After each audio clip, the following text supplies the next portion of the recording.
Today we're revealing a special game, my humble viewers, a genre which I haven't touched in 6 months, and I'm glad to get into it again. But I want to warn you, because I'm uncertain if I would get hacked into by the sacred gods of the YouTube lands, from the family-friendly designs of the characters in the game. That's why if the video gets all blurred after release or I re-upload it with memes over every enemy in the game, you should be aware. I know the risk I'm taking, and I quite enjoy playing these types of games. There is potential.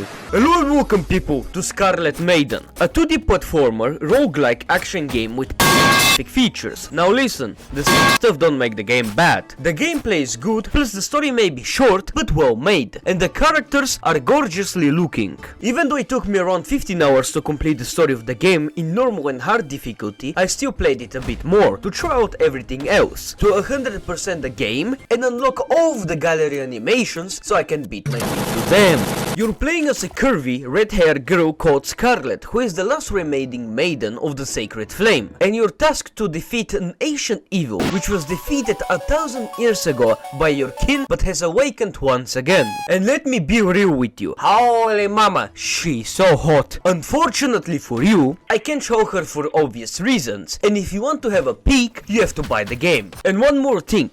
You're allowed to pick the other girls, but not Scarlet, she's mine. When you first start, you'll be introduced to Mistress Julia, whom you repent your sins to by getting your ass clapped. That's where you can upgrade your skills by spending sins. You get sins by destroying objects, killing enemies and selling equipment. To get the other friendlies in the game, you have to embark to the underworld, but first, before I begin explaining the mechanics and other stuff, I recommend you to play the game with a controller, because unfortunately, the keyboard implementation is quite bad in my opinion. The first level of the game is Mines of Sorrow, and every level has 3 normal stages and a boss battle. There you will meet the Orc Warrior, Goblin Shooter, Plant Girl, Witch Lady, Slime Girl, Dark Elf Assassin and a big tree Boba Spear Mummy. You should mainly watch out from the Slime Girl's attacks, who shoots up spikes from the ground, the Dark Elf Assassin who teleports behind you, and the Spear Mummy who, well, deals a lot of damage. Every time you slay a foe, there is a chance they will get knocked out, and if you interact with them, you begin to hit them, and you have to perfectly time the hard hit in order to get more sin from them. And here is where I got absolutely trash talked by my dear friends. Even if I slightly get it,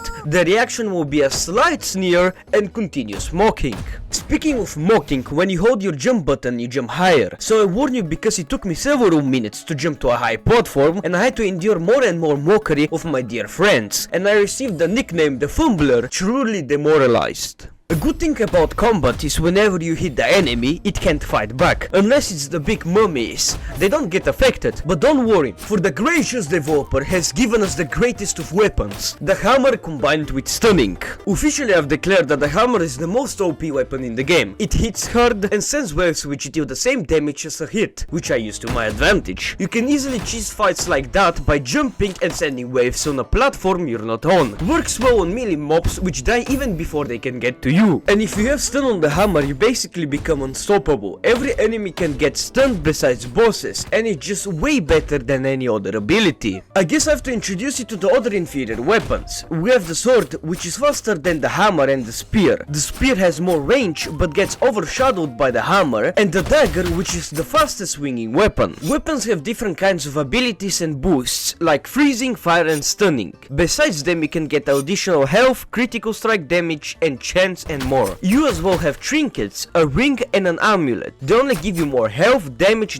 reduction, critical strike damage and chance, more sin gain, spell damage or more mana. I would suggest to go for the one of the items to have more health and the other more damage, because let me be fair, I think everything else is useless. The final boss of Mines of Sorrow is the Earth Mummy, and because every boss is naked, I can't show them on the video, but you can always buy the game if you wish to see it. It's pretty cheap. She smashes the ground and sends big waves on both sides. After her attack, big boulders would fall from the ceiling, then she can cast fireballs both large and small. After you defeat a boss, you can interact with her and do a game of matching sequence of buttons for better rewards. For this one I recommend using a keyboard.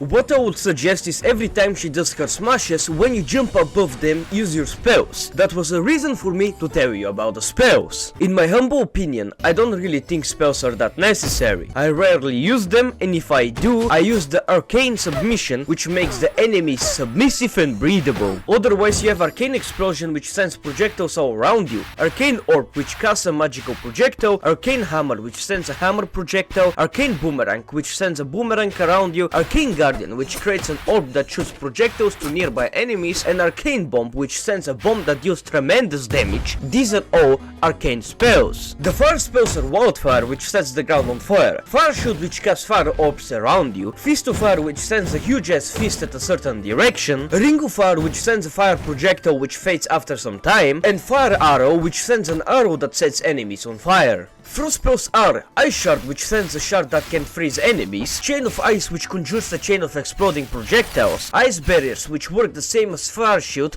but with frost orbs. That's all of them. You can use magic, but it does use a lot of mana, mainly when you get into the higher levels where they will do more damage but cost more. Occasionally when you break boxes or kill enemies, they can drop mana pots. Before I forget, when you explore the cave level, you'll find a blacksmith who can craft you 2 weapons at a time, and you can upgrade him so he makes higher level ones. If you wish to reroll, you can spend 50 cents. Now exploration. Every level has its own, let's say it, helpers or item/buff rooms. Whenever you get into one room, you have to do some stuff to get buffs or items. Basically, or get fucked for loot. And I want to say, the developer made one of the most strange but hilarious animations. So if you want to get more mana, you go to that one elf and she'll start acting in your mouth, and the place is called Elven Fountain, or the Shy Elf, and when you get to her, she pulls out this fucking massive.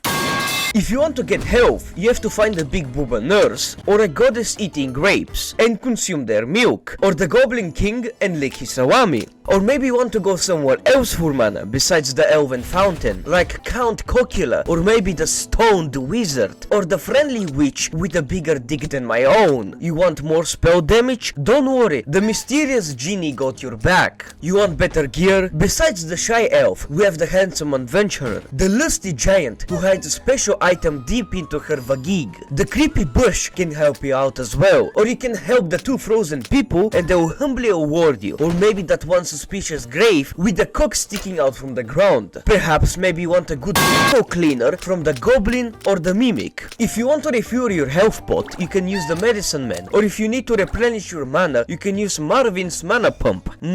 Nice. Cheaper than diesel. Unfortunately, I can't show the animations, but they're so fucking good. By the faces only, you can see the brilliance. The guy who made them should be awarded. It's perfect. Before I move to the second level, there is a character called Misty, who will give you quests to gather items for her. Every completed quest unlocks a spicy scene. Take her place as the dungeon. The Royal Library is the second level. It's filled with Ruby Slime, who this time summons swords after you. Orc Axe Thrower, who well, by her name, throws axes. The Succubus, who fires 2 orbs. Rufina, a furry who jumps at you. Gimp, who sends white balls after cleaning his pipes. The Fairy, who sends orbs at you. The Tree-Boob Crusher, who spins like a madman, and you need to dodge her attack, cause it deals quite some damage. And the Dark Elf Goddess, who this time teleports twice behind you. In this level you find the wizard who sells you spells. The final boss of the level is the Grand Archivist, who sends a circle of orbs at you and then crashes into the ground. Then she can either do a blast, do spear attacks, or summon projectiles. The third level is the Subterranean Forest, which has Emerald Slime, which summons slimes, the Ogress, which stomps the ground, the Poison Ivy, who fires 2 projectiles, the Corrupted Witch, same as the Wicked one, but with more orbs, the Goblin Bomber, Bros himself, the Tree-Boob Dragon Slayer, does multiple attacks, and I cry every time. The final boss for the level is Queen Lily, who summons spike bombs, slimes, spikes, or the slash attacks. After you defeat her, you can get the Elf Lady, which sells you trinkets.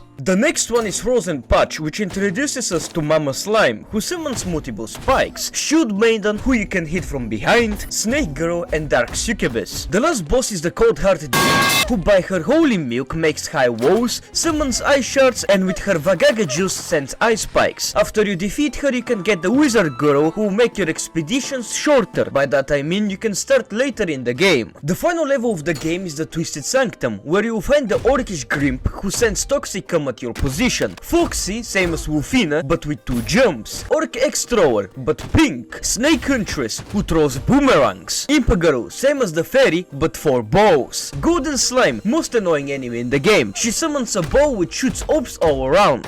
And the last boss of the game is the corrupted Maiden, who does sword dashes and leaves explosions behind. Swings her sword, summons random mobs, or she flips a golden which sends waves at you, and the impact is so hard that the roof starts to collapse. When you defeat her and interact with her, your character will enlarge herself and put on a big ass to punish the Maiden. Then for your great accomplishment with stopping the evil, all of your friends praise you for your deeds, and you all celebrate by doing a huge ass together. The end. When you finish normal mode, you unlock the hard one, but I'll be fair, it isn't as hard as I imagine it to be, and when you get your upgrades, it becomes way easier. If you want to know more about the lore of the game, you can find library rooms scattered around the levels. There are 3 entries available: Maidens of the First Flame, which tells you about how the first Maiden fell from the sky and she helped the civilization of Maine to defeat evil, and when they enter the underworld to eradicate evil, the first Maiden sacrificed herself so the portals would close and the people can be safe. Then we have the journal of the first Maiden, which explains her side of the story. And the last one is the diary of the Lewd Explorer, which explains the great adventure of this man who went far and beyond than any man could go. He explored and fucked every creature of the underworld, but sadly his neck, legs and back were broken from the process. Man may be broken physically, but hey, it was worth it. This is all the content in the game. I told you the entries too, so I can extend the video a bit more. You should buy it. The game is cheap and fun to play. Plus, I wasted my time 100%ing up the game rather than going outside and socializing with people. Worth the time. That's the end of the video. I hope you enjoyed watching it. Have a nice day. Hope you had a good New Year celebration. See you soon.